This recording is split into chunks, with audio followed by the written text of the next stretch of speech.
So are you able to imagine a world where there's no situations like today's? That means nobody who's homeless in stations, in parks, in the streets, no people that you see every day and you've seen for ages and ages, always in the same place, which are just part of the landscape, so much so that you hardly notice them anymore. I mean, it's, like on this photo. Are you able to imagine that can be a solution to this and an end to this situation? Are you ready to be committed to this? For example, this gentleman, he's called Joseph. He's been living on the street for the past 23 years. What solutions are there for him? He sleeps on a bench. He's already lucky enough to have found a bench. He's 49, and when we know that the average life expectancy for somebody of his situation is 47, he's already gone beyond that. And in principle, he's going to die soon.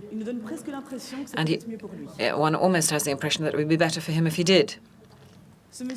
This gentleman has been living in social housing for the past 4 years. He looks fine, doesn't he? He looks serene, he looks tranquil, he's sitting on his bed confident. And he's smiling at least, isn't he? Not like the other man. And he looks fine, he's got his little radio there, hasn't he? But, wait, he makes me think of somebody. Who is it? Yeah, it's Joseph. Joseph, yeah. Okay, we've managed to find him housing, and he's been there for 8 years. He shaves himself every day. He listens to jazz. He has a coffee with milk and sugar every morning. He loves chocolate, and he plays chess. And he also likes playing other board games. And what's interesting is when he was in the street, he even likes playing the game of who is this? And many people actually, when he was homeless, people thought that he liked to be dirty. Who was he? Who was this man? And then 10 years ago, when I created the association with Sarah, who's my nursing friend, people said there's no way of dealing with these people, that they wanted to stay on the street. And we can see that for each of these people, it is possible. And how does it work? Well, first of all, we start by meeting people in the street. We talk to them. We talked about how they are, and as regularly as we can, because when you've been living on the street for a long time, the body stops signaling smell, pain, and we've been meeting people who've been living on the street for 8 or 15 years, and they have wounds and what have you, and they don't really notice that they've got them. So what we want to do is we want to help them. We want to create a link for them with their own body, and so that they can also start to create their own future. So it starts with wipes, with wet wipes, and we give them to them, and then we get them to wash their hands, then we get them to wash their faces, then their necks, then they go and have a shower, then we get to them to see a doctor, and then they learn to take care of themselves, because personal hygiene is all about that. Hygiene is it's actually having little objectives, little steps, and just not depend on anybody else other than oneself. And these are limited goals, which aren't particularly difficult, but can be managed on a daily basis, which means that eventually one has control over one's own body in everyday life. And the job here is to show that they're worth it, and they can have confidence in the new chapter of the next stage of their life. This is a job. It is a social work. They have to have a new identity, rights. They have to have access to healthcare and social care, and also accessibility to social housing. If this social housing is available and accessible, this is important. So this has to be via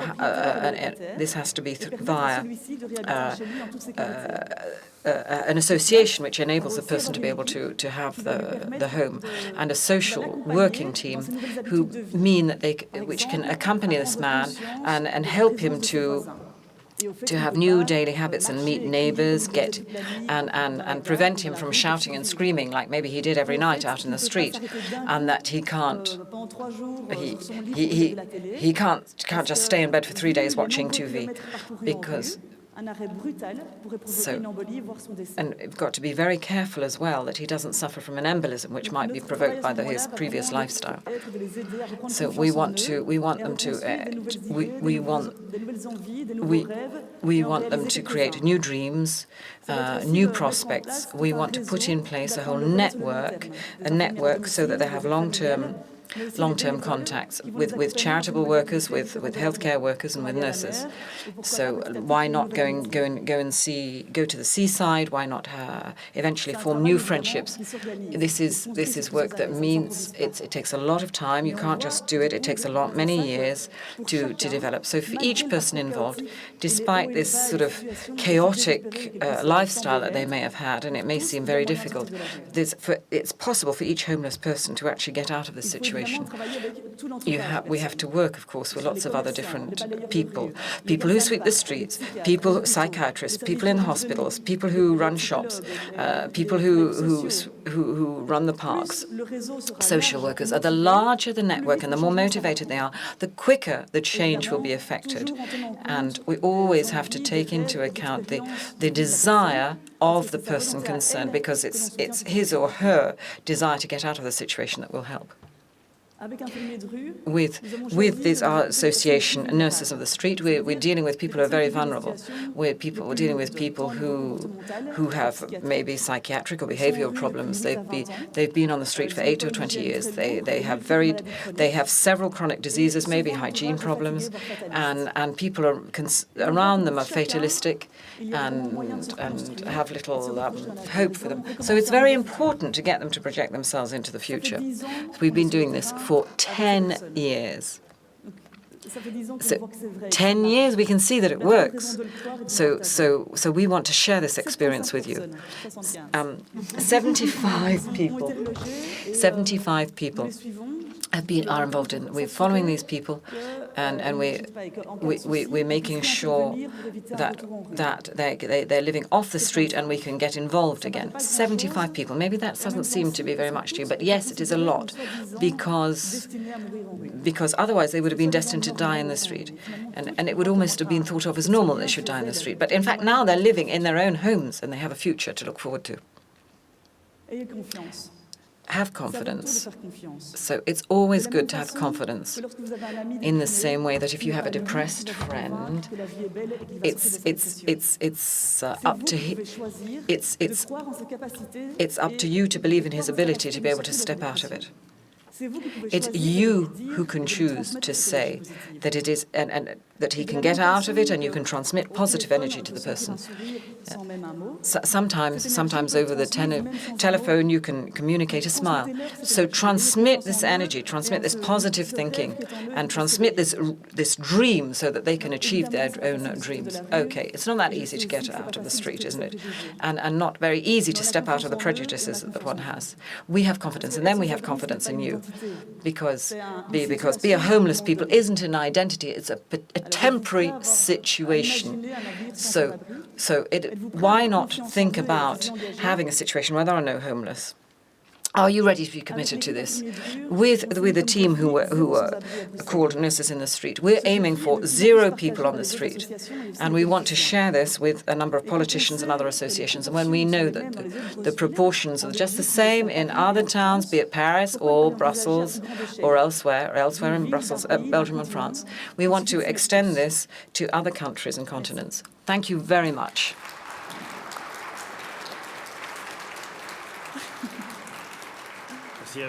Thank you. Now, I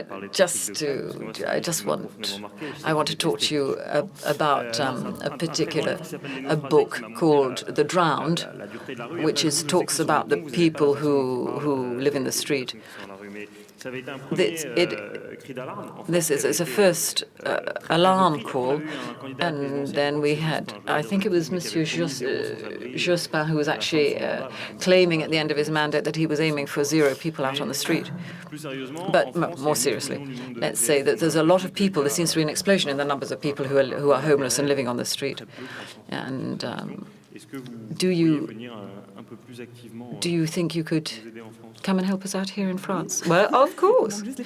Well, just give me some money to, some finance. Perhaps we need some donors in this room, perhaps. I think what's important to know is that there are more people, but it's important to focus on things that work. And when people can resolve their own problems, and if we can think about midterm solutions, you have to focus on these things. And I mean, there's a lot of extra work to be done. There is really a way of getting people out of these situations.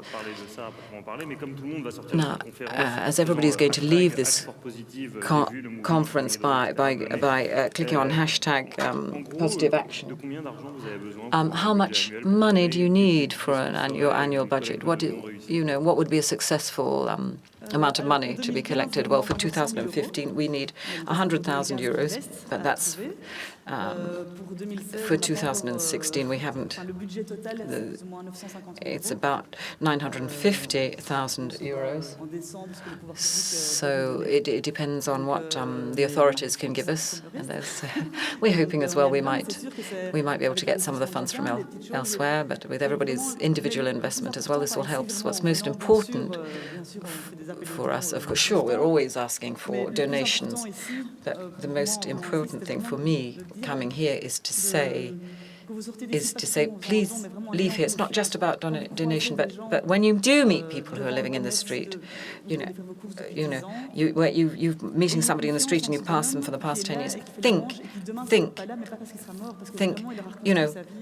He can avoid death tomorrow. You can get him out of this situation. Whilst they are homeless and they have this status, they're going to keep this status because everybody is giving them this status and this identity. But if you see this person as somebody else, have confidence in this. Have confidence that they can have a different identity and a different possibility. They can change their lifestyle. Thank you very much. Thank you very much for having a different perspective on this issue.